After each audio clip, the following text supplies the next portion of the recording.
Vamos reiniciar o estudo do nosso livro Depois da Morte.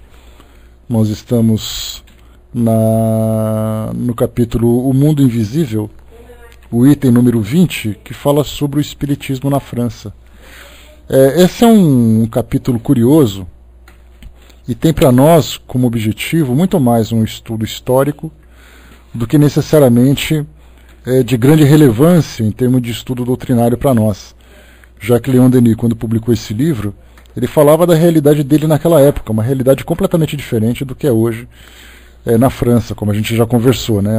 O espiritismo na França, ele tem assim uma importância muito pequena, né? uma doutrina ou uma religião, como queiram, com muito pouca expressão, e daquilo que tem de expressão na França, ou são de brasileiros que moram na França e trabalham com a doutrina espírita, ou são alguns franceses, alguns poucos franceses que se interessavam, né? Eu me lembro até de um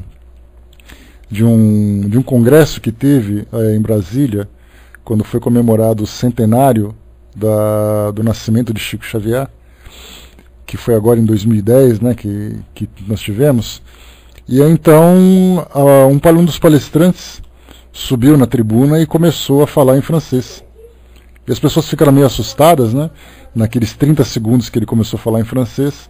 E aí então ele começou a falar em português, um português assim perfeito, quase sem sotaque. E ele dizia que era francês, mas que tinha se apaixonado pelo Brasil e que tinha aprendido o português. Então assim, impecável o português dele. E aí ele falava exatamente isso, né, que os portugueses, os franceses que se interessavam pelo espiritismo na França tinham de alguma forma um vínculo muito forte com o Brasil. E isso porque o Brasil acabou se tornando inevitavelmente, né, realmente a pátria do espiritismo, se tornou a sede da doutrina espírita no mundo todo, né? Foi Charles Kemp, né? Acho que foi isso mesmo, Bertoso. Acho que foi ele mesmo que veio, né? Fez uma palestra belíssima, diga-se de passagem, né? Então o que nós vamos ler agora, como eu falei para vocês, bom dia pessoal que chegou, vai ser exatamente o contexto histórico da época. Então vai ser interessante porque a gente chegou a conversar sobre isso numa outra vez. Por que o espiritismo saiu da França e veio para o Brasil? Por que o espiritismo deixou de ter importância na França? Nós vamos entender aqui esse contexto da época em que Leon Denis escreveu esse livro, que foi no começo do século XX, já ali, né, algumas 2 ou 3 décadas depois de Kardec. Então, deixa eu ver, foi 1900 e... Quando que foi publicado mesmo esse livro? Vocês se lembram? O Depois da Morte? Pesquisem para mim, por favor, que eu não me recordo. Vocês já escreveram aí, mas eu não me lembro. Então, da publicação desse livro, havia sim aquela realidade do espiritismo, né? Então, agora a gente vai só ler, então, só acompanhar essa parte, a título de curiosidade mesmo, só a título de informação. Então vamos lá. Na França, não há tantos sábios espíritas como na Inglaterra, pois os seus homens de ciência, mais talvez do que em qualquer outro país, têm testemunhado indiferença ou reserva proposital a respeito das manifestações psíquicas. Detalhe importante, né, quando se fala nas academias de ciência, lá tanto da França como da Inglaterra, nós tínhamos ali cientistas que pesquisavam os fenômenos de materialização, de deslocamento de objetos e tudo mais, todos aqueles fenômenos que eles acompanhavam naquela época, né? Então, na Inglaterra, assim como William Crookes foi o grande representante da ciência naquela época, ele acabou estudando, publicando livros e tudo mais. Na Itália, nós tivemos também outros pesquisadores, como foi o caso, né, de Gabriel Delany, me esqueci o nome dos pesquisadores agora, segunda-feira péssima de memória. Mas tivemos ali, né, pesquisadores na Itália, que também se destacaram de alguma forma. Então, na França, entretanto, como o Leon Denis coloca para nós aqui, embora os cientistas observassem a existência desses fenômenos, tivessem visto a sociedade se mobilizando em torno dessa novidade que era a doutrina espírita, eles muito pouco se preocupavam em fazer um estudo. Então, ou eles, como Leon Denis coloca, se tornaram indiferentes, ou eles simplesmente viram mas preferiram não se misturar com esses fenômenos para manterem a sua reputação ou não sofrerem críticas, alguma coisa assim. Então, na Inglaterra tivemos um desenvolvimento dessa parte do estudo doutrinário, do estudo dos fenômenos propriamente ditos. Na França, entretanto, foi o contrário. E continua. Vêem-se, entretanto, belas exceções. Assinalamos somente Camille Flammarion, cujo estilo encantador popularizou a ciência dos mundos, e Babinet, membro do Instituto. Esses dois sábios fizeram ato de adesão ao Espiritismo. O primeiro por seu discurso pronunciado no túmulo de Allan Kardec. Nós lemos esse discurso quando nós fizemos o estudo do livro Obras Póstumas, lá no primeiro capítulo, né, acho que o primeiro texto, se eu não me engano, era de Camille Flammarion, diante do túmulo do sepultamento do corpo de Kardec. E também Camille Flammarion foi um dos responsáveis pela elaboração do livro A Gênese. Então nós tivemos ali uma participação ativa desse cientista. Ele era um astrônomo francês, foi um astrônomo francês, então ele teve uma participação ativa na elaboração das bases do Espiritismo junto a Kardec. O segundo, por uma carta ao Dr. Fleitaud, em 1867, carta que se tornou pública e na qual fez conhecer a intenção de expor ao público os fenômenos incríveis de que foi testemunha e cuja realidade pensa poder testemunhar, demonstrar, decidido como está a ir avante. A sua morte, porém, impediu a execução desse projeto. Então, era na verdade mais um grande colaborador que faria com que o Espiritismo se popularizasse, mas a sua desencarnação não permitiu que ele desse continuidade nesse projeto.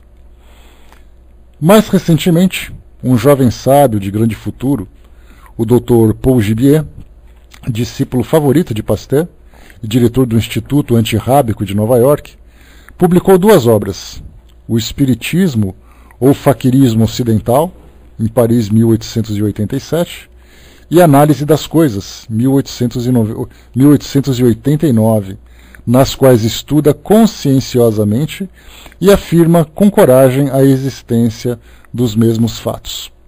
Então, fato importante para nós aqui, dois livros publicados, O Espiritismo ou Faquirismo Ocidental. Quando se fala em faquirismo, nós já estudamos os faquires lá no Livro dos Espíritos, que mostram aquelas pessoas que, de alguma forma, ou se automutilavam, ou provocavam fenômenos estranhos, de alteração de estado de consciência, sem se machucar, sem sentir dor, aquela coisa que a gente já viu pela televisão. Então esse primeiro livro, que foi publicado em 1887, é importante a gente fazer essa contextualização. Enquanto na França se publicava livros sobre o espiritismo, aqui no Brasil nós estávamos às vésperas da abolição da escravatura. Então a gente vê que o Brasil estava completamente fora, alheio para o desenvolvimento da doutrina espírita por aqui, porque a gente estava passando por uma grande mudança no nosso contexto social. E o segundo livro, Análise das Coisas, em 1889, foi quando nós tivemos aqui no Brasil a proclamação da República. O Brasil deixou de ser império, se tornou uma república e trouxe também aquela grande revolução. Então a gente vê ali que naquela época o espiritismo passaria praticamente despercebido por aqui, embora já tivéssemos aqui centros espíritas instalados no Brasil. O Dr. Gibier, com o auxílio do médium Slade, estudou, de modo muito especial, o curioso fenômeno da escrita direta sobre a lousa, ao qual consagrou 33 sessões. Lousas duplas, fornecidas pelo experimentador, foram seladas uma posta sobre a outra, e assim se obtiveram, no seu interior, numerosas comunicações em várias línguas. Olha só que interessante esses fenômenos. Duas lousas colocadas uma de frente para a outra, selada nessa posição, depois que eles abriram, tinham ali textos escritos em vários idiomas. Temos observado esses fenômenos, escreve ele, tantas vezes e sob formas tão variadas, que se fosse privado nos reportarmos aos nossos sentidos para mostrar casos tão especiais, renegaríamos o que na vida comum se apresenta todos os dias aos nossos olhos. É, porém, do mundo das letras e das artes que encontraremos numerosos partidários ou defensores dos fenômenos espíritas e das doutrinas que lhes são correlativas. Entre outros escritores que se pronunciaram nesse sentido, citaremos Eugène Nuss, autor das obras Grands Mystères et Choses de l'Autre Monde. Tá, estou lendo francês para vocês aqui. Vacquerie, que a respeito desse ponto expôs suas opiniões na Matière d'Histoire. E depois Victor Hugo, Maurice Lachatre, Théophile Gautier, Victorien Saldot, O Falvetti, Lomon, Eugène Beneneret, etc. Então são vários autores aqui, franceses naturalmente, que escreviam também sobre a questão dos fenômenos. Lembrando sempre que quando nós pegamos um livro sobre fenômenos, nós não falamos de um livro necessariamente doutrinário, porque existe uma diferença significativa. Na época, muitas pessoas se colocavam como espíritas, mas que na verdade eram meros pesquisadores de fenômenos físicos, que era o que chamava a atenção das pessoas, né? O Brasco perguntou aqui, o povo do iluminismo estava todos envolvidos, né? O iluminismo aconteceu numa época bem anterior, provavelmente ali espíritos envolvidos, reencarnados, né? Já que o iluminismo aconteceu ali no decorrer do século XVIII, né? Já no século XIX a gente estava ali mais naquela parte do positivismo, né? Que era uma doutrina criada por Auguste Comte, em que ele dizia que tudo deve ter uma lógica, tudo deve ter experimentação.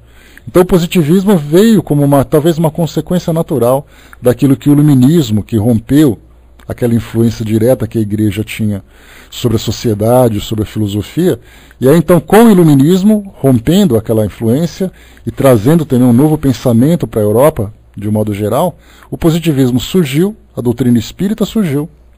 Né? A própria Revolução Industrial, um pouco tempo antes, também foi responsável por isso.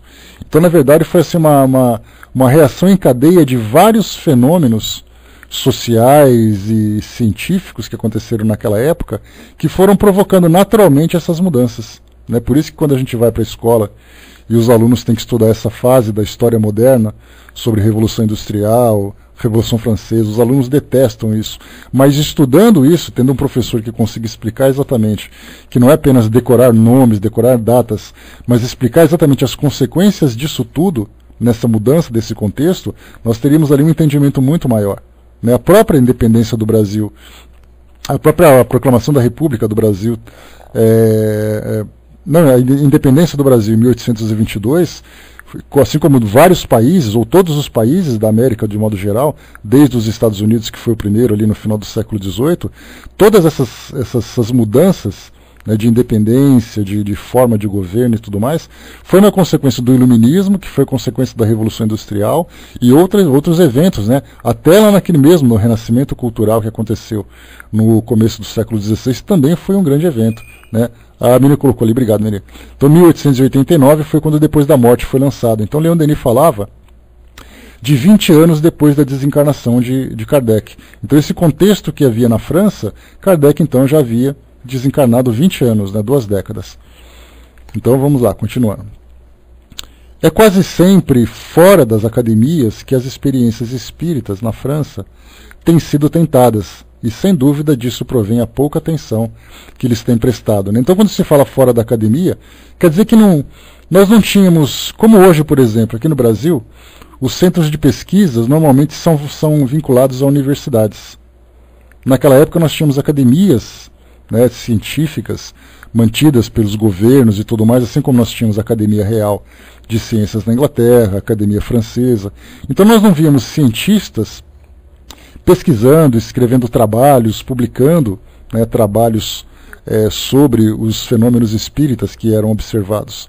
Então eram simplesmente pessoas independentes que faziam ali faziam uma experimentação, uma observação, tirava a sua conclusão, e ele publicava por ele mesmo esse material quando publicava. mas isso não tinha um peso dentro da sociedade, porque não era a França, os cientistas da França que concordavam com isso. Era um indivíduo isolado que fazia essa pesquisa, por isso não tinha tanta relevância, né, para o meio científico. De 1850 a 1860, aqui a gente fala quando o Kardec ainda era um magnetizador, lembrando que ele teve o contato com a doutrina espírita, com os fenômenos, em 1855, então fala naquele período em que tudo estava se iniciando, né? O Livro dos Espíritos foi publicado em 57, então Leon Denis coloca, de 1850 a 1860, estavam em moda as mesas giratórias, ou mesas dançantes, ou mesas girantes, né? Vários nomes são dados, mas que no fim acaba chegando no mesmo fenômeno. A predileção era geral. Nenhuma festa, nenhuma reunião íntima terminava sem alguns exercícios desse gênero. É bacana a gente ler esse tipo de informação, porque muitas vezes, né, eu já cheguei a ter contato com material, por exemplo, jornais alemães publicavam isso na época. Aqui no Brasil, principalmente na região de Salvador, na Bahia de um modo geral, também jornais daquela região publicavam essa nova moda de mesas girantes, mesas dançantes, serem utilizadas nas festas, nos encontros, nas reuniões sociais que se realizavam naquela época. E Leon Denis coloca exatamente isso, né, que era qualquer festa que tinha, qualquer reunião, acabava com essa brincadeira das mesas. Então dava a impressão de que as pessoas começavam a se socializar mais nesses encontros, exatamente esperando o grande finale, né, que era o desfecho da reunião, que era participar de um fenômeno como esse, né, mas apenas a título de brincadeira. Como hoje a gente já conversou, como hoje, na atualidade, os jovens brincam com a brincadeira do copo, fazendo perguntas fúteis, se divertindo com a adrenalina, né, com aquele frio na espinha que se dava, ou que se dá, quando se brinca com esse tipo de fenômeno, né? Então aqui, mas entre a multidão das pessoas que tomavam parte nessas reuniões e que se divertiam com o fenômeno, quantas teriam entrevisto suas consequências do ponto de vista científico e moral e a importância das soluções que ele trazia à humanidade? Cansaram de propor questões banais aos espíritos. A moda das mesas, como qualquer outra, passou, e depois de certo processo ruidoso... Não, deixa eu ver aqui... Espera que eu pulei uma linha aqui. A moda das mesas, como qualquer outra... isso mesmo. Passou, e depois de certo processo ruidoso, o espiritismo caiu em descrédito. Então a gente viu que, na verdade... O que chamava realmente a atenção eram os fenômenos, mas havia muito pouco interesse na... Espera um pouquinho, só que eu apertei o botão errado aqui, pessoal. Hoje, a bucha está solta hoje.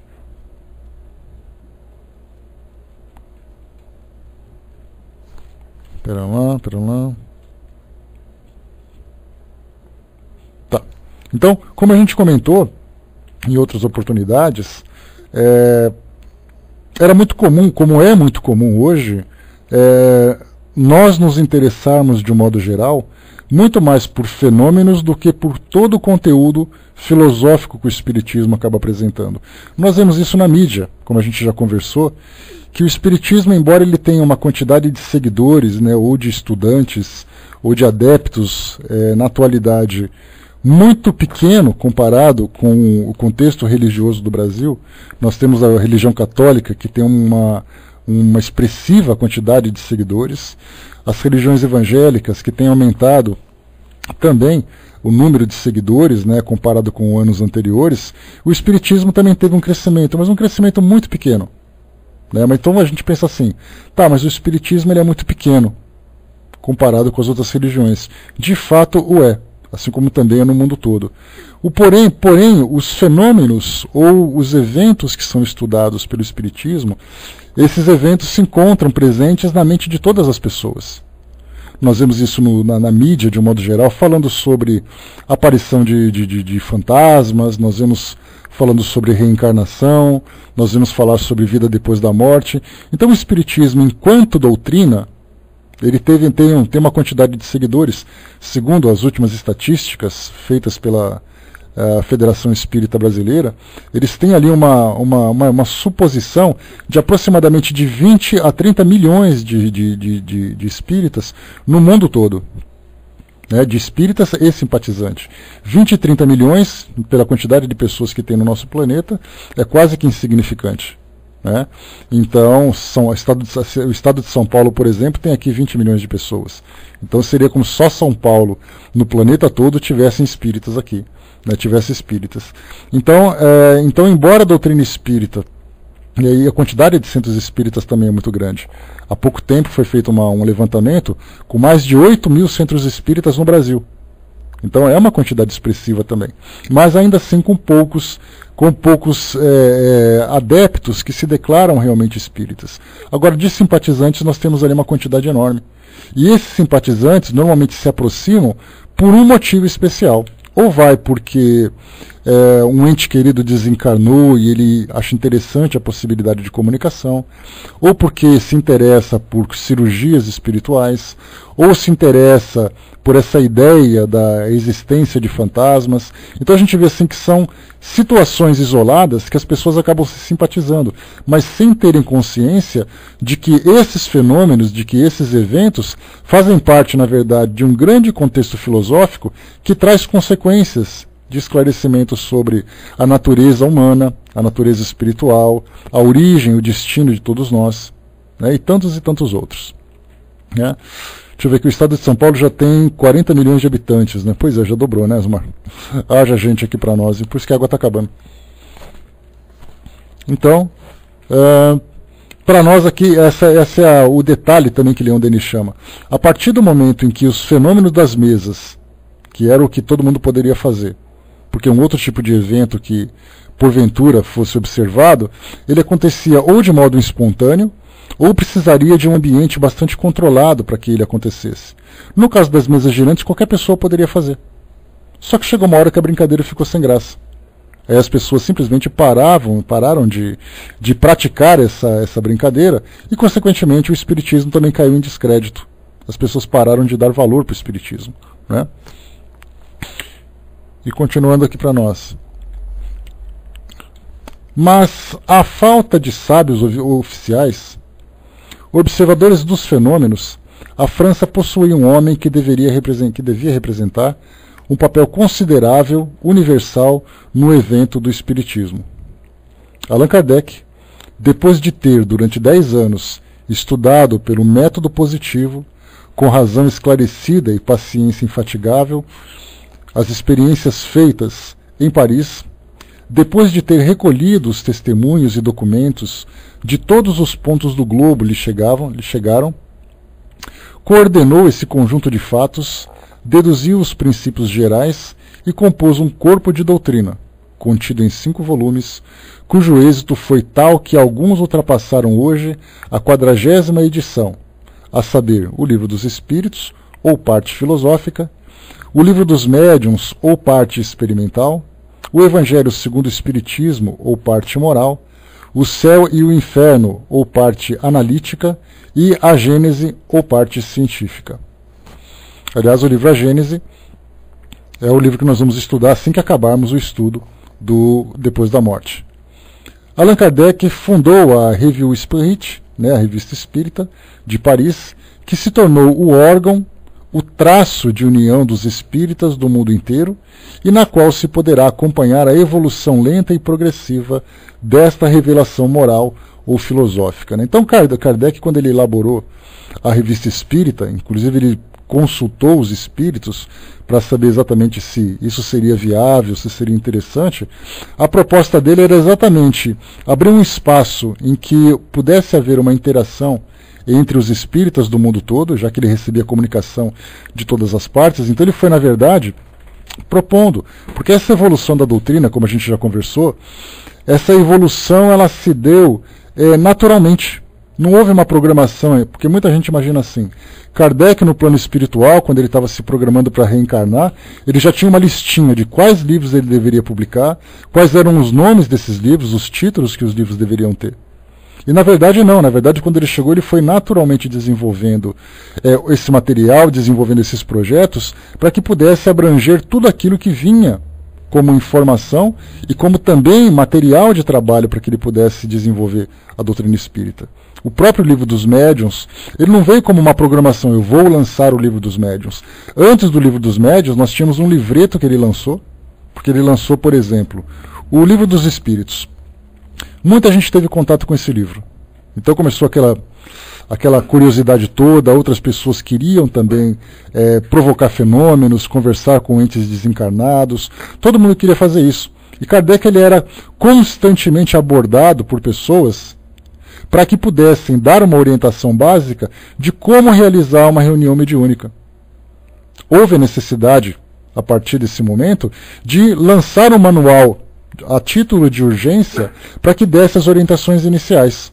Esse livreto, então, trouxe aquelas informações básicas e, a partir dali, ele começou, então, a desenvolver um novo livro mais completo, mais abrangente, que trouxesse informações definitivas de como trabalhar nesse lado experimental. E aí, então, surgiu o Livro dos Médiuns. Então, não foi programado, eu vou lançar isso. Tudo isso foi desenvolvido naturalmente de acordo com a necessidade. E a Revista Espírita também surgiu dessa forma. Porque ele começou então a receber tantas e tantas informações e havia necessidade de uma interação com todos aqueles que eram interessados, lançar aquele material que não tinha espaço nos livros. Muitas mensagens espontâneas, muitas entrevistas foram feitas com os espíritos que acabaram naturalmente ficando fora, ficando acumulada, porque não tinha tanta relevância a título de doutrina. O que ele fez então? Lançou uma revista e a partir dali mensalmente ele publicava esse material e também interagia com outras pessoas. Porque às vezes era uma carta que era muito interessante que chegava para ele, às vezes era um fenômeno que era observado numa região fora, né, onde ele tinha fora de Paris ou mesmo fora da França, fora da Europa inclusive também.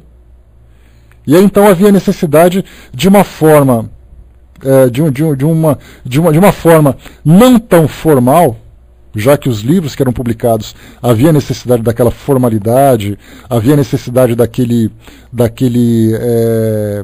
daquela restrição, né, de trazer apenas as informações básicas, sem opiniões pessoais, sem qualquer tipo de crítica. Então, na verdade, quando começou a surgir esse material, havia necessidade, então, de ele se sentir mais à vontade para poder interagir com as pessoas. Surgiu, então, a Revista Espírita, e que foi, sem dúvida nenhuma, de grande sucesso. E, lamentavelmente, como ele era o grande coordenador desse trabalho, a partir do momento em que ele veio a desencarnar, aqueles que vieram depois não tiveram tanta força, tanta convicção para dar continuidade naquilo que ele fez. Continuando para nós aqui, então.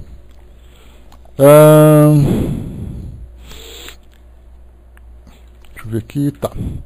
A obra de Allan Kardec é, portanto, o resumo dos ensinos comunicados por homens aos homens pelos espíritos, em um número considerável de grupos espalhados por todos os pontos da Terra e durante um período de 20 anos. Esse foi o período que Kardec então trabalhou. Né? Por isso que a gente fala aqui. Deixa eu ver aqui. Tá. Então Kardec começou ali 1800. Deixa eu ver aqui. Ele colocou aqui durante um período de 20 anos, né?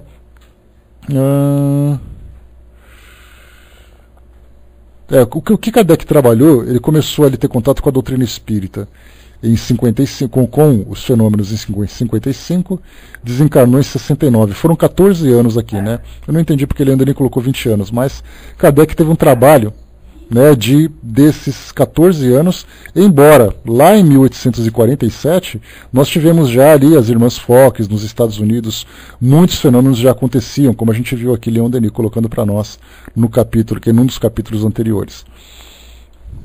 Essas comunicações nada têm de sobrenaturais, porque os espíritos são seres semelhantes a nós que vivemos na Terra, e em sua maior parte a ela voltarão, submetidos como nós às leis da natureza e revestidos de um corpo mais sutil, é verdade, mais etéreo que o nosso, porém perceptível aos sentidos humanos em condições determinadas. Allan Kardec, como escritor, mostrou-se de uma clareza perfeita e de uma lógica rigorosa. Todas as suas apreciações repousam sobre fatos observados, atestados por milhares de testemunhas. Apelou para a filosofia, e esta desceu a todos. Despida das suas formas envelhecidas, posta ao alcance das mais humildes inteligências, ela demonstra a persistência da vida de além-túmulo, e assim traz esperança, consolação e luz àqueles que sofrem. A doutrina de Allan Kardec, nascida, não será demasiado repeti-lo, da observação metódica, da experiência rigorosa, não se torna um sistema definitivo, imutável, fora e acima das conquistas futuras da ciência. O resultado combinado de conhecimentos dos dois mundos, de duas humanidades, penetrando-se uma na outra, ambas, porém, imperfeitas e a caminho da verdade, do desconhecido, a doutrina dos espíritos transforma-se sem cessar pelo trabalho e pelo progresso, e, embora superior a todos os sistemas, a todas as filosofias do passado, acha-se aberta às retificações, aos esclarecimentos do futuro. Importantíssimo esse trecho. Primeiro aqui a gente faz uma observação. A doutrina de Allan Kardec, coloca Leon Denis para nós aqui. Hoje nós temos aqui uma visão diferenciada. Né? Nós preferimos dizer que não é uma doutrina necessariamente de Allan Kardec. Né? Ou, na verdade, não é uma doutrina de Allan Kardec. Pelo fato de termos o Espiritismo, ou doutrina espírita, significa que as informações vieram do mundo espiritual. Porque se fosse doutrina de Allan Kardec, significa que Allan Kardec, ele mesmo criou essa doutrina, ele mesmo fundou uma nova religião. Na verdade, esse é um dos equívocos que nós encontramos hoje, quando se fala em kardecismo, assim como o cristianismo, como o budismo, né? Então, na verdade, nós devemos utilizar de uma forma correta o espiritismo. Então, não a doutrina de Allan Kardec, mas a doutrina dos espíritos, como coloca aqui embaixo Leon Denis, né? Colocando de uma outra forma, que nós consideramos a mais correta. E aqui um outro ponto fundamental também. Diz para nós aqui que a doutrina dos espíritos transforma-se sem cessar pelo trabalho e pelo progresso. E, embora superior a todos os sistemas, a todas as filosofias do passado, acha-se aberta às retificações e aos esclarecimentos do futuro. Então é importante a gente ver isso, porque hoje, com o conhecimento doutrinário que nós temos, né, não apenas por aquilo que Allan Kardec trouxe, mas também por todo o material, todas as informações complementares que chegaram, né, nessas últimas décadas, né, através de vários médiums, não apenas no Brasil, mas fora do Brasil também, fenômenos que são observados não apenas dentro do meio espírita, mas fora do meio espírita também. A tecnologia que nós temos hoje, a informação chegando de uma forma muito rápida, isso nos permite desenvolver muitos pontos que muitas vezes não tinham sido bem desenvolvidos. Então, nos dá a possibilidade de corrigir aquilo que pode ser corrigido, se houver necessidade, e principalmente de esclarecer mais ainda outros pontos a partir daquilo que viria naquele futuro, daquilo que nós temos hoje, que virá também a partir desse nosso presente. Continua Leon Denis. Depois da morte de Allan Kardec, o Espiritismo fez uma evolução considerável, assimilando o fruto de 25 anos de trabalhos. A descoberta da matéria radiante, no caso falando sobre o plasma, né, descoberto por William Crookes, lá na Inglaterra, a descoberta da matéria radiante, as análises dos sábios ingleses e americanos sobre os fluidos, sobre os invólucros perispirituais ou formas revestidas pelos espíritos em suas aparições, todos esses progressos abriram ao Espiritismo um novo horizonte. Lembrando aqui, né, que como a gente viu naquela época, as pesquisas científicas eram muito avançadas para a época, e nesse caso, né, sendo avançadas para a época, eles se permitiam então provocar esses fenômenos, analisar os detalhes desses fenômenos e depois ali trazer suas consequências, inclusive estudando o próprio, digamos assim, o próprio conteúdo, né, material Só um instantinho. O próprio material que era utilizado no corpo fluídico desses espíritos diante da sua materialização. Então o espírito se materializava, eles pegavam se aproximavam desse espírito, faziam uma análise da matéria que revestia esse corpo perispiritual. Então, na verdade, eles não tinham como tirar consequências diretas, né, porque era um material desconhecido, não havia equipamentos para poder chegar a alguma conclusão definitiva, mas pelo menos eles faziam essas experimentações, diferentemente do que acontece hoje, né, que a gente vê que, infelizmente, nós temos pouquíssimos núcleos de pesquisa realmente envolvendo fenômenos estudados pelo Espiritismo. E continua para nós. Bom dia, pessoal que chegou. Deixa eu ver aqui. Tá. Graças a esses estudos, o Espiritismo penetrou a natureza íntima do mundo fluídico e, para o futuro, pode, com armas iguais, lutar contra seus adversários nesse terreno da ciência que lhe tornou familiar.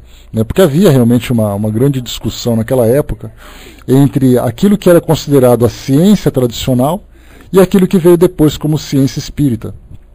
Por que houve essa diferenciação? O próprio Kardec comenta no livro o que é o Espiritismo, ele fala que não há duas ciências necessariamente. A ciência é uma só, que ela significa conhecimento. Mas cada ciência ela direciona a sua atenção para um objeto do seu interesse. No caso, por exemplo, a ciência tradicional estuda as leis que regem o mundo material. No caso da ciência espírita, ela volta a sua atenção para o mundo imaterial, estudando o seu conteúdo, as suas consequências, a influência sobre o mundo físico e tudo mais.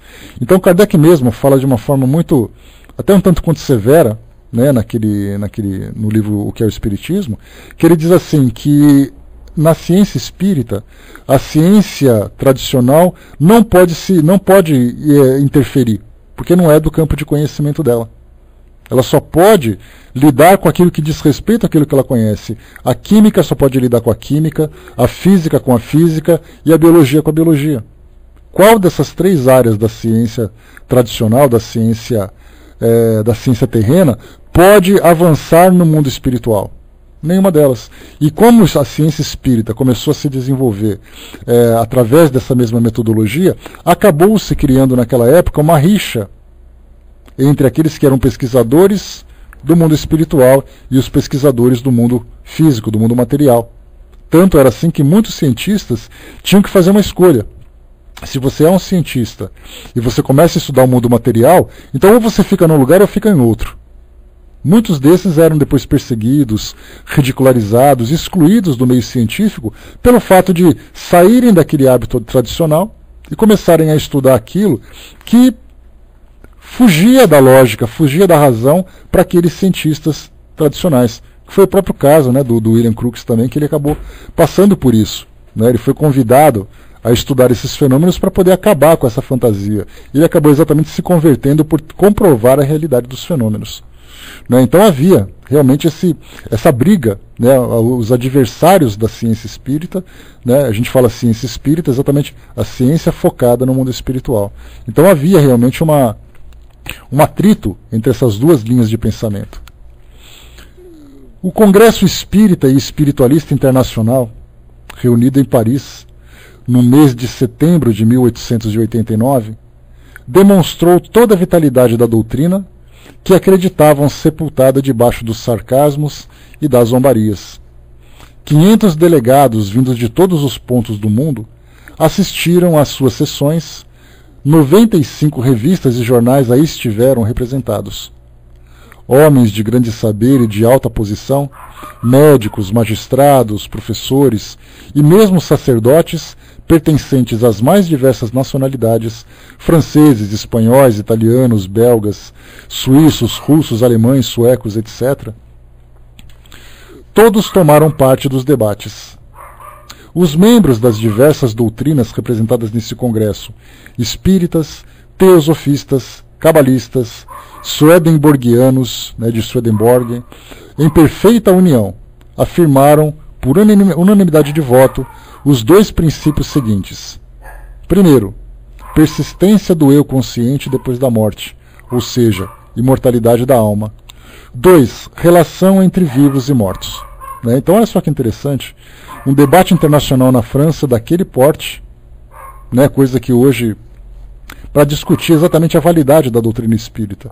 O que hoje nós até lamentamos um pouco, né, porque nós vemos, né, isso é até uma opinião pessoal, né, que eu faço, uma certa crítica, porque hoje os congressos que nós temos hoje nada mais são do que reunião de pessoas, palestrantes famosos com temas que todo mundo conhece.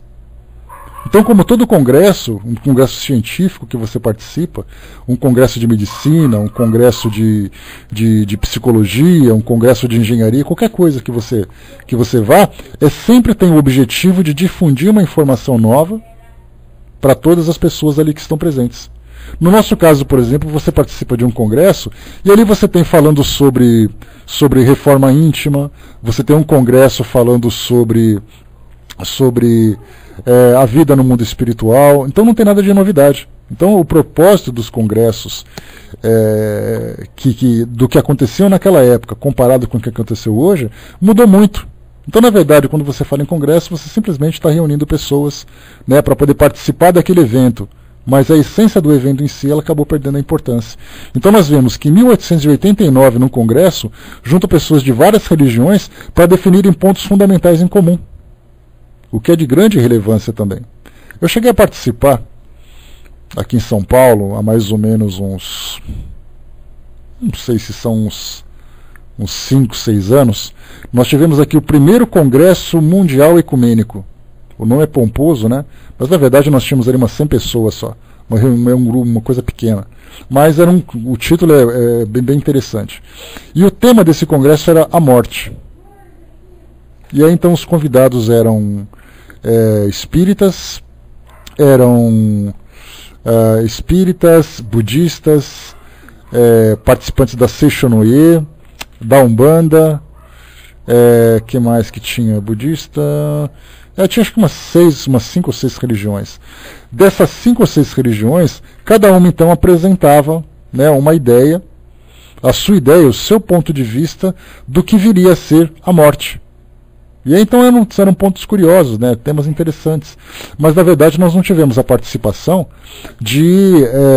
das grandes religiões. Não tinha nenhum evangélico, não tinha nenhum católico. Porque seria bacana, né, se tivesse essa participação para poder ali dar uma relevância maior, principalmente porque as duas grandes religiões que nós temos no país hoje. Né? Então, não chegou a ser um debate, mas houve exposições, cada uma colocando seu ponto de vista. E foi muito curioso também, foi muito, muito interessante. Então a gente vê que um congresso desse tipo, quando nós começamos a debater temas que realmente são relevantes, é algo que a gente infelizmente não tem hoje. O que nós temos são perguntas e respostas, exposições de temas conhecidos e tal, como nós comentamos há pouco. E continuando para nós aqui. O Congresso Espírita de 1889, despertando a atenção pública, estimulou o espírito de exame e provocou um conjunto de estudos e experiências científicas. Olha só, hein? Conjunto de estudos e experiências científicas num congresso. Isso que era congresso. Charles Richer e o coronel de Rochas fundaram em Paris uma sociedade de investigações psíquicas, cujo primeiro cuidado foi estabelecer um exame sobre os fenômenos de aparição e sobre todos os fatos da psicologia oculta observados na França. Uma revista especial, os Análises des Sciences Psychiques, dirigida pelo Dr. Darrieux, dá conta não só desses trabalhos, mas também dos que são realizados pelas sociedades estrangeiras análogas. Aqui a gente observa que o espiritismo, principalmente essa visão científica, ele se encontrava no seu auge nessa época da França. E mesmo assim a gente fica se perguntando se a França demonstrava nessa época, em 1889, já entrando na última década do século XIX, de repente, quando entra no século XX, simplesmente desaparece o espiritismo na França. Então, se esse livro foi publicado em 1889, as informações que são trazidas para nós são informações, entre aspas, atualizíssimas. Por que são atuais? Exatamente porque no momento em que se lançava o livro, as coisas já estavam acontecendo. Enquanto aqui no Brasil nós tínhamos a proclamação da República acontecendo, Naquela época, nós encontrávamos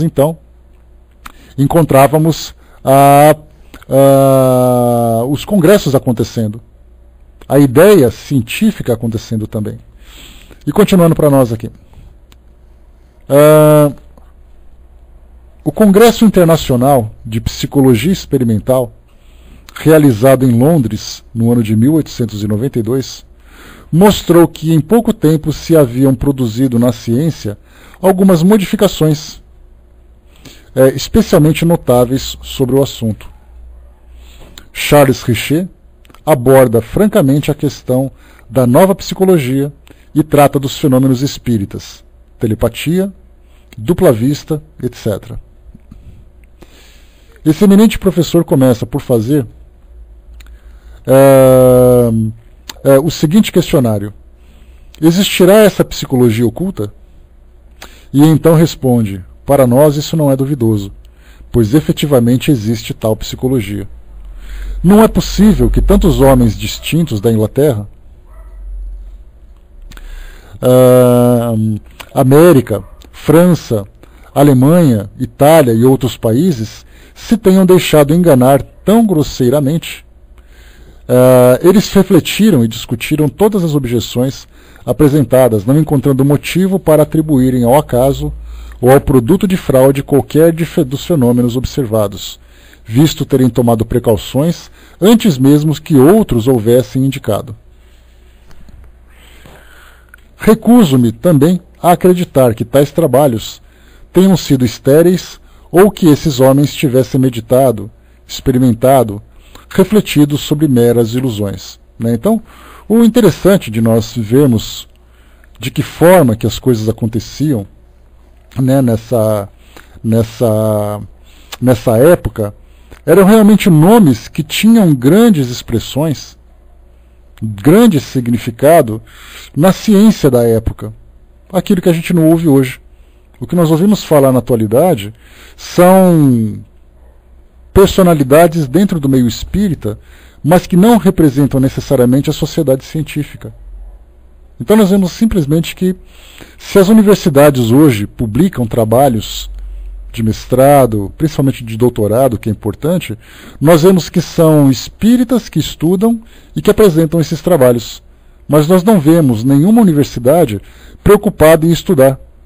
Como nós vemos hoje, né, de pegarmos uma universidade que trabalha com agronomia, fazer estudos agronômicos, uma faculdade que fala sobre medicina, fazer pesquisa sobre medicina. Nós não temos hoje nenhum núcleo, nenhum grupo que se dedica ao estudo desses fenômenos. Por isso, então, o Espiritismo hoje, ele voltou a se tornar, ou melhor, se transformou apenas num objeto de fé, apenas numa outra religião, diferentemente do que era naquela época, quando se estavam estudando uns fenômenos para trazer essa realidade, né? O Sérgio Felipe, né, que é neurocientista daqui de São Paulo, tem estudado, né, sobre a influência da mediunidade sobre o médium, estudando a anatomia do médium para entender a sua mediunidade e tudo mais. Então, na verdade, são trabalhos isolados que nós temos.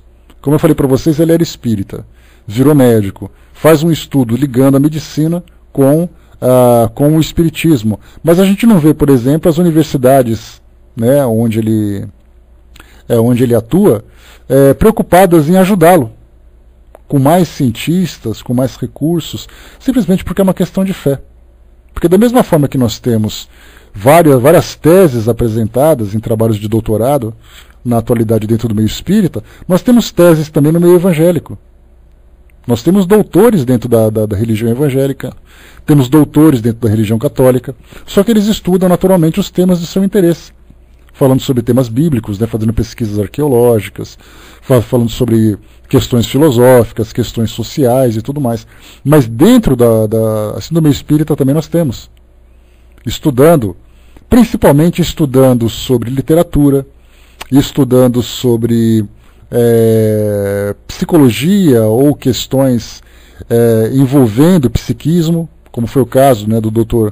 Alexander Moreira Almeida, que fez um estudo sobre as condições mentais, né, as condições mentais psicológicas dos médiuns. para mostrar que o exercício da mediunidade não é resultado de um desequilíbrio mental. Por ele ser psiquiatra, ele fez um estudo para poder analisar exatamente isso. Mas nós vemos que em nenhum desses trabalhos nós avançamos dentro das pesquisas científicas analisando os fenômenos que acontecem. Nós analisamos os médiums, analisamos o que o espiritismo faz na sociedade, mas propriamente dita, relacionada com essa parte dos fenômenos, nós não temos nada. Né? O Zé colocou, né, a falta de patrocinador endinheirado, desinteresse econômico. Acho que é isso. Na verdade, Zé, eu vejo um pouco mais além. Eu vejo assim que, pelo fato do espiritismo ter se tornado, dentro da visão social, mais uma religião, não merece interesse da ciência. Porque como o espiritismo é uma religião, você tem várias outras religiões. Por que o espiritismo seria privilegiado, tendo católicos, evangélicos, protestantes, budistas, hinduístas, muçulmanos e todas as outras? Então, como é mais uma religião, ela acaba não tendo interesse. E quando você fala em fenômenos que acontece, muita gente leva na questão de crença, assim como os milagres que acontecem nas religiões tradicionais, aqueles casos de pessoas que foram desenganados pela medicina tradicional e depois fazem um trabalho espiritual nas suas religiões, são curados e tudo mais. Esses fenômenos não são estudados. Simplesmente porque falam que é uma questão de fé. Muitos médicos dizem assim, olha, eu não sei explicar o que aconteceu, mas eu sei que aconteceu, então é uma questão de fé, parabéns, você está curado. Mas assim, mas peraí, vocês não vão se dedicar a isso? Porque dá a impressão que para muitos cientistas é uma perda de tempo você se desviar do caminho que você está para se dedicar a esses estudos. Então hoje nós temos espíritas que estudam, mas a ciência, né, as academias de ciência, as universidades, que é o nosso caso na atualidade, não tem essa preocupação de voltar a atenção para esses casos. Simplesmente porque é uma questão de fé. Né? Continuando, vamos lá. Charles Richet lembra aos membros do Congresso o quanto as academias se têm arrependido de haverem muitas vezes negado a priori as mais belas descobertas. Por isso, elas deviam ser agora mais cautelosas a fim de não caírem na mesma falta. Demonstra os resultados proveitosos que no estudo da nova psicologia, baseada sobre o método experimental, pode decorrer para a ciência e para a filosofia. Então, aqui para nós como era a França naquela época, lá quase no final do século XIX, em termos de divulgação do espiritismo. Era o grande forte. E como a gente comentou, por que na França o espiritismo praticamente desapareceu? Não desapareceu porque ainda temos ali alguns focos de lutadores perseverantes que mantêm ali a divulgação da doutrina espírita. Mas por que de repente desapareceu? É como nós falamos, né, a gente lembra que 24 anos depois da publicação desse livro, a França entrava numa grande guerra. A famosa Grande Guerra, a Primeira Guerra Mundial, que fez ali um estrago muito grande. Então, e pouco tempo depois veio a Segunda Guerra Mundial. Então, diante de duas grandes catástrofes desse tamanho, nós vemos assim que muitas ideias, muitas filosofias, muitas práticas, simplesmente foram abandonadas por uma questão de sobrevivência. Eles dependiam de dar a atenção para a reconstrução, para a sobrevivência, e acabaram então simplesmente se desinteressando por aquilo que era uma nova filosofia que nascia. Mas felizmente aquilo já havia sido então mudado, já havia sido transferido para o Brasil, e aqui então encontrou um novo campo, se desenvolvendo naturalmente sob um outro aspecto, mas chegando aqui trazendo novidades para o Brasil, e aqui, né, criou suas raízes e se fortaleceu e continua se fortalecendo. Né? Bom, o próximo capítulo que nós temos aqui, o próximo item, o item 21, que fala sobre o perispírito ou corpo perispiritual. Né? O interessante de vermos Leon Denis falando sobre isso é porque ele fala também embasado nas pesquisas científicas que se tinha naquela época. Então, muito mais do que Kardec, porque Kardec, desencarnando em 69, 20 anos depois, Leon Denis publicando esse livro, ele publicava, né, um material atual que estava presente nas discussões de congressos e tudo mais. Então a gente vê que vai ser mais informação que vai chegar para nós aqui, mais do que aquilo que Kardec poderia ter trazido. Vamos lá. Os materialistas, em sua negação da existência da alma, muitas vezes têm apelado para a dificuldade de conceberem um ser privado de forma. Os próprios espiritualistas não sabem explicar como a alma imaterial, imponderável, poderia presidir e unir-se estreitamente ao corpo material de natureza essencialmente diferente. Essas dificuldades encontram solução nas experiências do Espiritismo. Então aqui o que mostra para nós é que os materialistas, aqueles que acreditam que a vida se resume no mundo material, não conseguem conceber a ideia de que depois que o corpo físico morre, o ser consciente continua vivo e mantendo uma forma. Então, para os materialistas que precisam de provas materiais para poder aceitarem uma determinada ideia, não viam nessa possibilidade, não viam nessa ideia uma possibilidade real.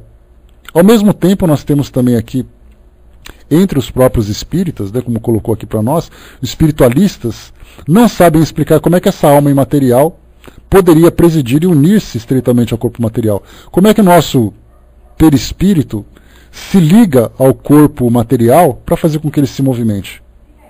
Nós ficamos presos, nós envolvemos, nós ficamos como se fôssemos atrelados com algum tipo de material no nosso corpo físico. Que tipo de força é essa que vincula de uma forma tão estreita um corpo fluídico com um corpo material? Nós mesmos, que estudamos constantemente, que procuramos sempre fazer leituras sobre esse tema, temos uma grande dificuldade para poder explicar isso tudo. O que a gente sabe é que o perispírito se une célula a célula ao corpo físico, depois ele se desvincula, rompendo os laços e coisa e tal. Mas que laços são esses? Como funciona essa força que vincula o corpo físico ao corpo material, ao corpo perispiritual? É uma dúvida, sem dúvida nenhuma, que nós também temos. Isso porque, do nosso ponto de vista material, como encarnados que nós somos, nós não conseguimos explorar esse outro campo. Quem fala bastante sobre isso é André Luiz, nas suas obras, quando ele começa a falar sobre a própria encarnação ou sobre a desencarnação. Ele ilustra um pouco mais, mas ainda assim não traz as respostas definitivas.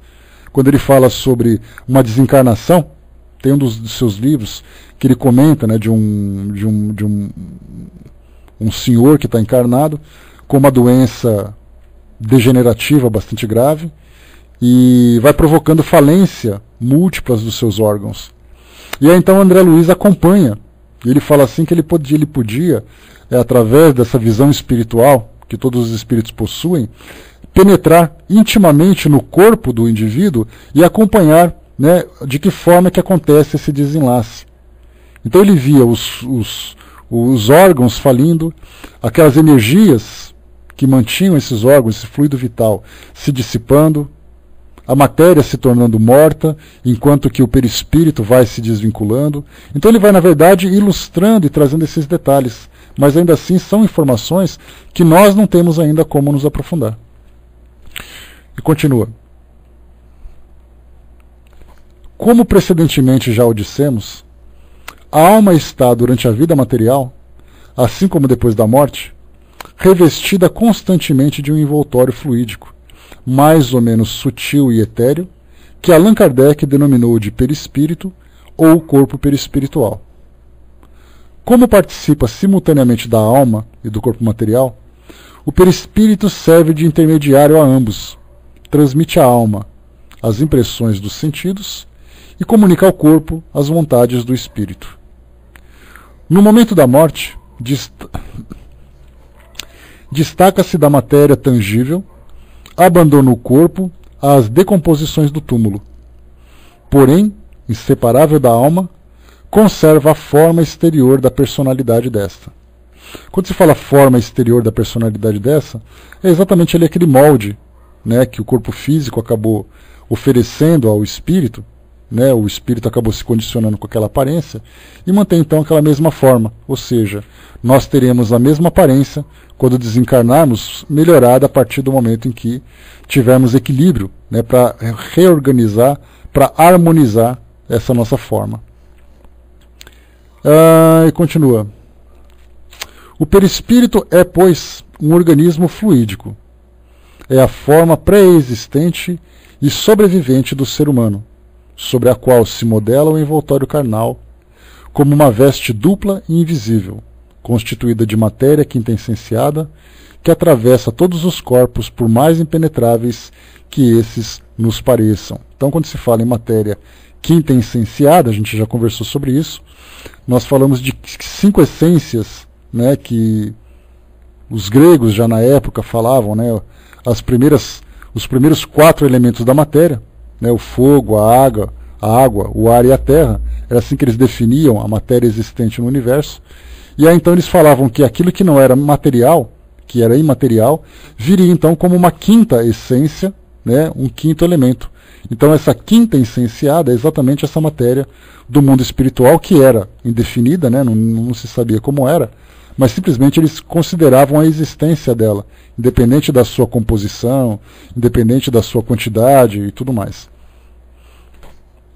A matéria grosseira, incessantemente renovada pela circulação vital, não é a parte estável e permanente do homem.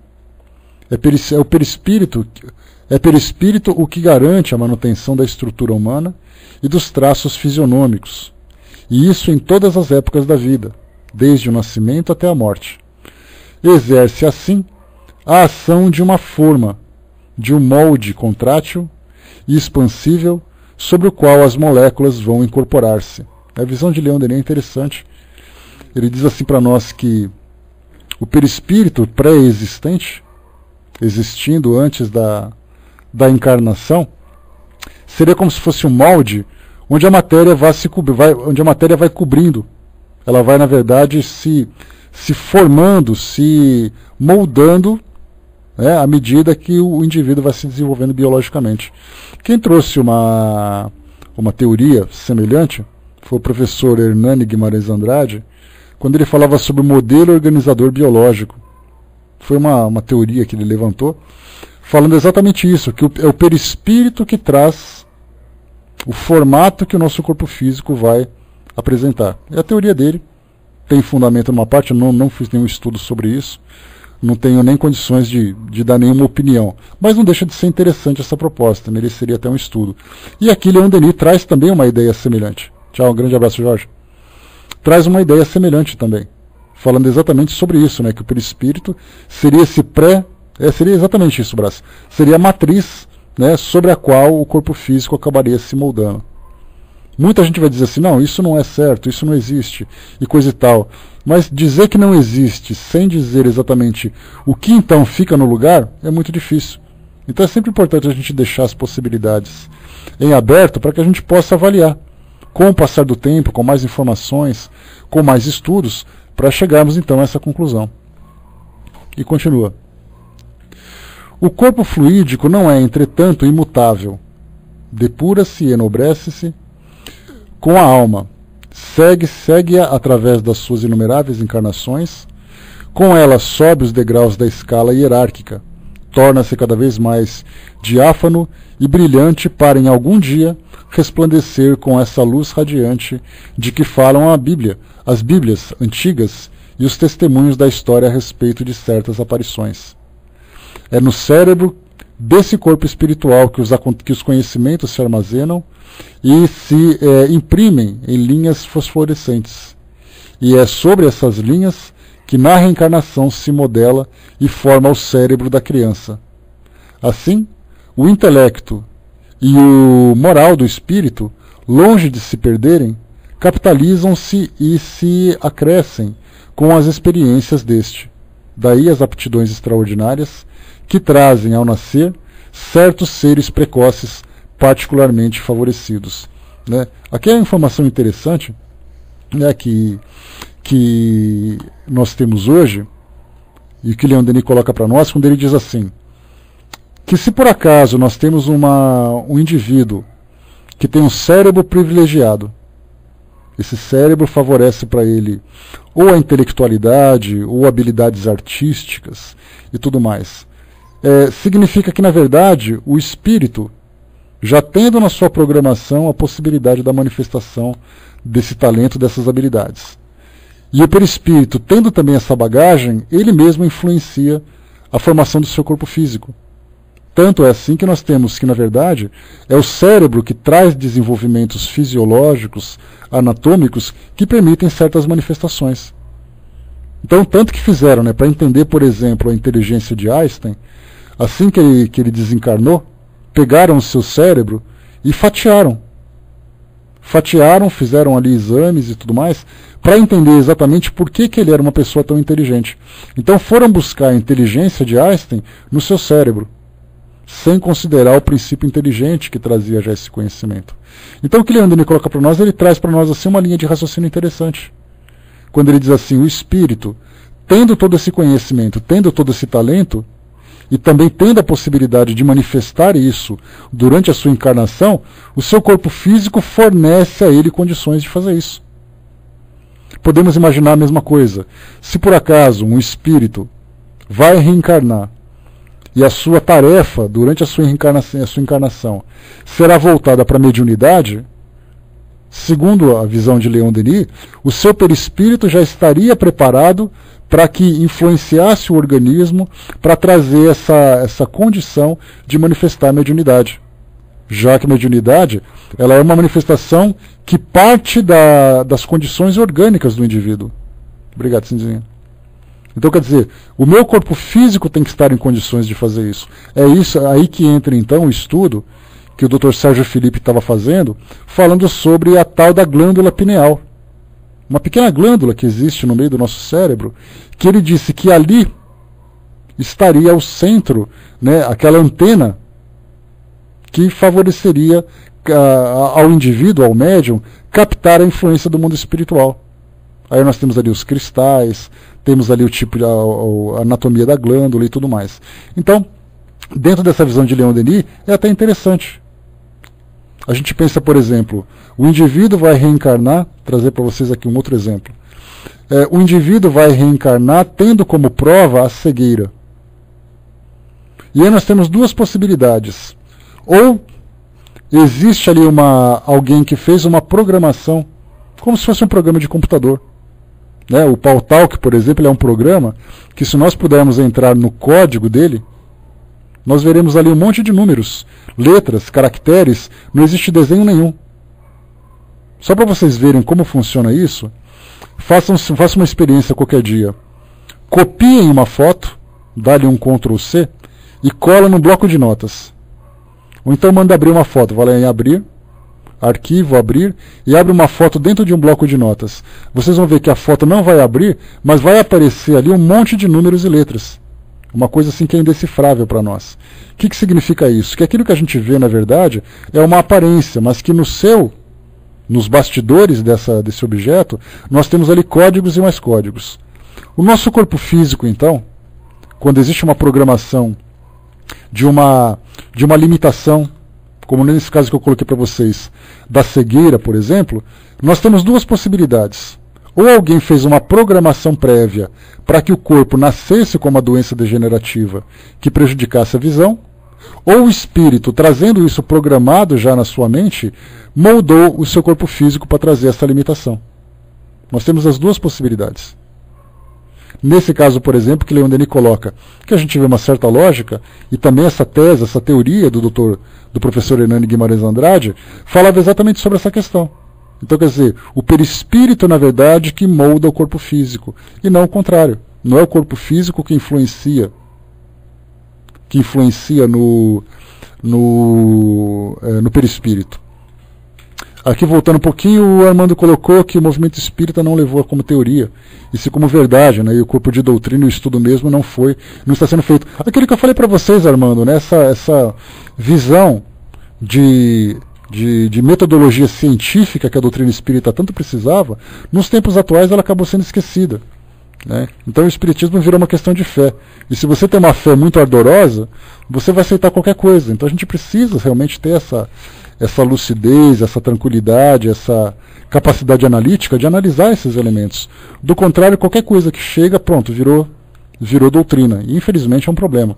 Né? Então, assim, não descaracterizando aquilo que o professor Hernani trouxe, a teoria dele é muito interessante, ele argumenta isso. Se vocês quiserem estudar um pouquinho mais sobre esse assunto, deem uma chegadinha no YouTube e coloquem ali modelo organizador biológico. É o famoso MOB, né? Deixa eu anotar aqui para vocês. MOB. Está aqui, ó, modelo organizador biológico. Coloquem lá que vocês vão ver vídeos, até um pouco antigo, né? Porque ele já desencarnou. Vídeos assim da década de 80, década de 90, de 1980 a 1990, que ele fala sobre essa sua visão, esse seu estudo. Né? Então é bem interessante de se analisar. O Milton colocou lá em cima, né, o funcionamento, intensidade e qualidade do espírito não define as características do corpo mental. Né? Pineal em uso tem outras características de outra que não está em uso. Então estudar o cérebro de Einstein não dará respostas a algumas perguntas, mas dará indícios de como o corpo físico se modifica para poder exprimir a inteligência superior do espírito. Não, perfeita essa observação, Milton. Perfeita a partir do nosso ponto de vista, que consideramos o espírito como sendo o princípio inteligente. No caso da ciência que fez esse estudo do cérebro de Einstein, é aquela ciência materialista. Eles queriam ver, na verdade, um corpo inteligente e não um espírito inteligente. Né? Do nosso ponto de vista, o espírito traz essa capacidade, molda o seu perispírito com essas características e, segundo essas teorias que nós estamos analisando agora, influencia também o corpo material. Então, na verdade, nós vemos que é do mundo espiritual para o mundo físico. A ciência tradicional estuda apenas o mundo físico. É essa a limitação. Então, como eu falei para vocês, eles procuram estudar da mesma forma que estudavam como hoje, nos Estados Unidos isso é muito comum, né? Quando eles pegam esses serial killers, né, esses assassinos em série, esses psicopatas, depois que eles são executados, né, que acontece ali uma pena de morte, eles são executados, eles levam então, né, principalmente os centros de psiquiatria, para poder analisar essa parte da psiquiatria comportamental, eles levam os cérebros desses indivíduos e fazem uma análise com ressonância magnética, com tomografia, para entender exatamente onde está a deformidade cerebral que fez com que ele se tornasse um psicopata.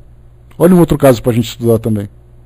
Então eles procuram assim, o indivíduo é desse jeito porque o cérebro dele tem problema.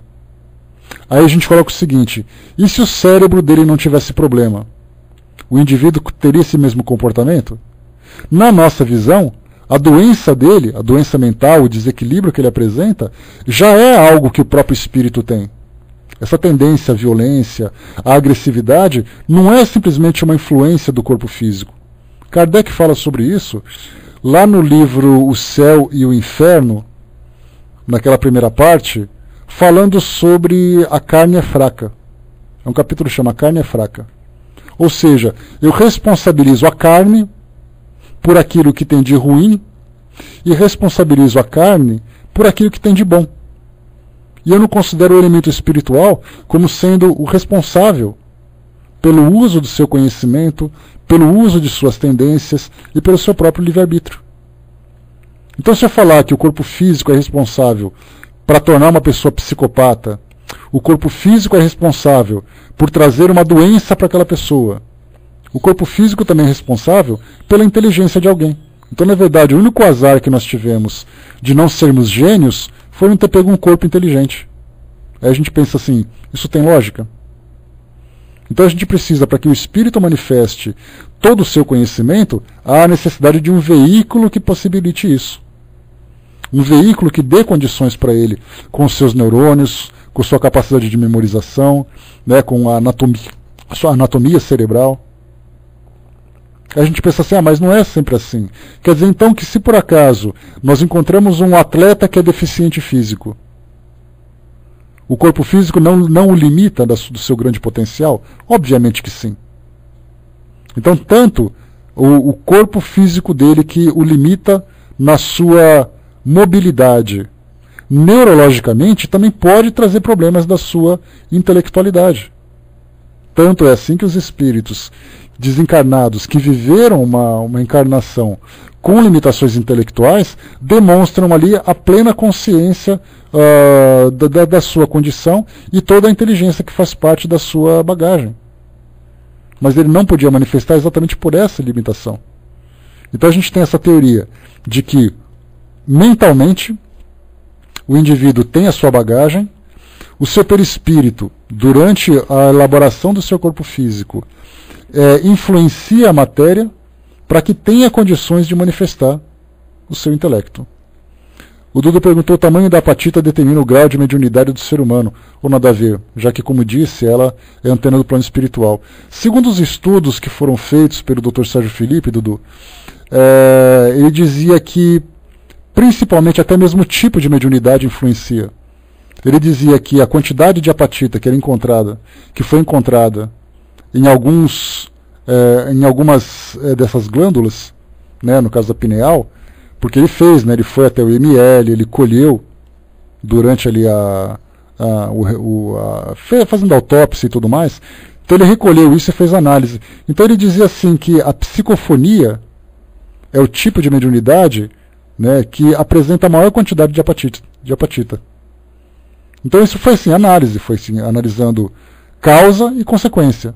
Então o indivíduo é médium, nesse caso desses médiums não foi tirado a sua glândula, mas foi feita a tomografia, ressonância e outros exames mais específicos, né?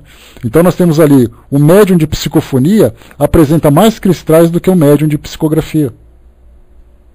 Então isso são dados que ele está coletando. A partir desses dados, porque não é uma opinião pessoal, ele falou assim: você é médium de psicofonia, vem cá, vamos estudar você. Colocou ali, registrou, anotou os dados. Você é isso, anotou os dados. E agora está fazendo comparação. Então, assim, vamos ver, né, de que forma que isso vai se desenvolver mais para frente para saber qual a conclusão que se chega, se é definitiva ou não, né? Milton perguntou ali: assim como a idiotia não é uma deficiência do espírito, mas do corpo físico, a idiotia é uma deficiência passageira da encarnação. Normalmente, Milton, quando nós falamos de alguma limitação intelectual, nós temos que considerar que o corpo físico apresenta essa limitação, fazendo com que o espírito tenha dificuldade de expressar todo o seu potencial, mas nós temos que considerar também que muitos espíritos trazem já um desequilíbrio prévio de acordo com o tipo de vida que eles tiveram em encarnações anteriores. Então vamos supor que o indivíduo viveu aqui no mundo físico, depois uma vida perturbada, agressiva, cheia de vícios, de desequilíbrios e tal. Aí ele desencarnou. No momento em que ele desencarna, ele começa então a sofrer a influência da culpa, das obsessões e tudo mais. Isso provoca nele uma grande perturbação. E aí, se por acaso ele volta a reencarnar sem ter ainda o equilíbrio necessário, ele pode manifestar aquele desequilíbrio anterior na sua encarnação. Então ele pode ter um desequilíbrio prévio, como pode também trazer essa influência. E nesse caso de uma idiotia, que é uma limitação intelectual, ele poderia, dentro dessa teoria de Leon Denis, ele estar desequilibrado e esse seu desequilíbrio influenciar o corpo físico e gerar essa limitação. Então a gente lembra que tudo parte do perispírito. Tudo parte do espírito, na verdade. Então é ele que molda o seu perispírito, é o seu perispírito que influencia a matéria, dentro dessa teoria que a gente está estudando. Então o espírito também traz os seus desequilíbrios. Traz ali as suas perturbações, traz as suas culpas, e isso acaba se refletindo naturalmente no seu corpo físico. Né? A Miriam colocou ali, né, vi um relato de um psiquiatra que, ao estudar sobre possíveis formações cerebrais que teriam psicopatas, né, analisou esses exames antigos e achou que um tinha características e se surpreendeu ao ver que era seu próprio exame. Né, questionou se todos não teríamos predisposições para desequilíbrios, mas somente alguns desencadeariam. Eu lembro de ter lido também essa matéria, interessante, porque ele começou a analisar um monte de mentes, um monte de cérebros, né, e ele falou assim: deixa eu ver a minha também. De repente ele percebeu que características de alguns psicopatas também estavam presentes no seu próprio exame.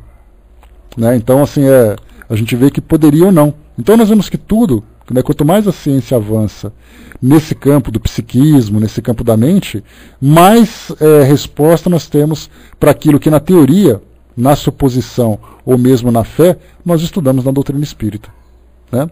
Dom Jorge colocou: lei de causa e efeito e a lei de ação e reação são a mesma coisa, né? Podemos dizer que sim, né? Porque é o seguinte, Jorge, no fundo as duas são a mesma coisa, tá? Mas analisando assim filosoficamente, a gente lembra que causa e efeito ela tem mais uma consequência moral.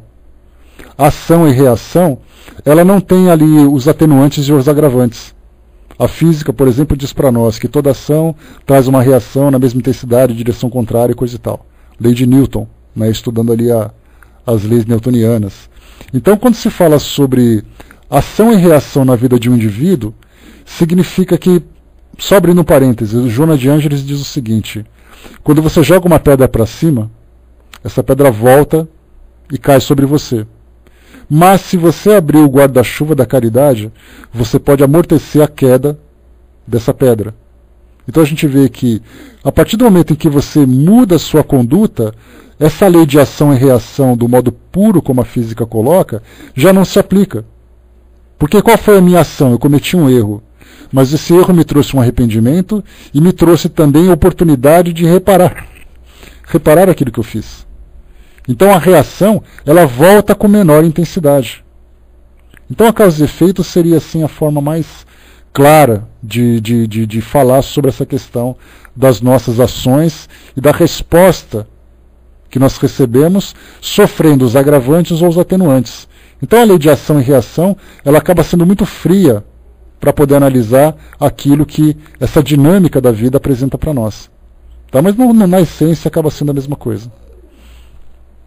Bom, pessoal, fechando por aqui o nosso estudo de hoje. Vamos lá, senão a gente vai continuar e vai longe aqui ainda. Nós estamos aqui, né, estudando sobre o perispírito e o corpo fluídico, na página 103, no capítulo que fala, né, no parágrafo que fala a matéria grosseira e incessantemente renovada pela circulação vital. Então nós vamos continuar a partir desse ponto no nosso próximo encontro. O tempo passou rápido aqui para nós. E como eu cheguei aqui meio correndo, eu acabei não preparando o boletim da Sociedade Parisiense de Estudos Espíritas, que a gente vai ler sempre, né, nos nossos encontros, que é sempre bacana acompanhar tudo aquilo que acontecia na sociedade, né? Então, amanhã a gente retoma, então, né, lá da Revista Espírita, o terceiro boletim, para saber o que Kardec fazia naquela reunião daquela data. Tá? Então, fechando por aqui, pessoal. Bom, eu vou passar para a nossa amiga Silvia, que vai fazer o encerramento para nós, e daqui a pouquinho a gente volta, então, para dar os recadinhos para vocês. Tá? Tema bem interessante, essa parte do perispírito, do nosso corpo fluídico. Ele é um tema que nós temos hoje alguns estudiosos da doutrina espírita que se dedicam a estudar esse tema, né, a estudar essa área, esse capítulo, e trazem ali as suas conclusões, mas ainda assim é muito difícil para nós, porque como nós não temos acesso a essa matéria que compõe o perispírito, nós não conseguimos fazer uma análise mais profunda, tudo fica no campo da suposição. Nós supomos que seja assim, a lógica nos leva a concluir que seja assim, mas não tem ainda nenhuma prova, né, que traga para nós uma conclusão desse tema, dizendo é assim e pronto e não tem mais discussão. Então é um campo aberto a estudos, né, que desde a época de Kardec vinha se desenvolvendo. Na atualidade nós temos, no futuro nós teremos novas publicações de outros estudiosos que terão mais conhecimento para explorar isso mais. Então continuamos ainda no campo do estudo, da análise, para buscarmos mais informações. Tá?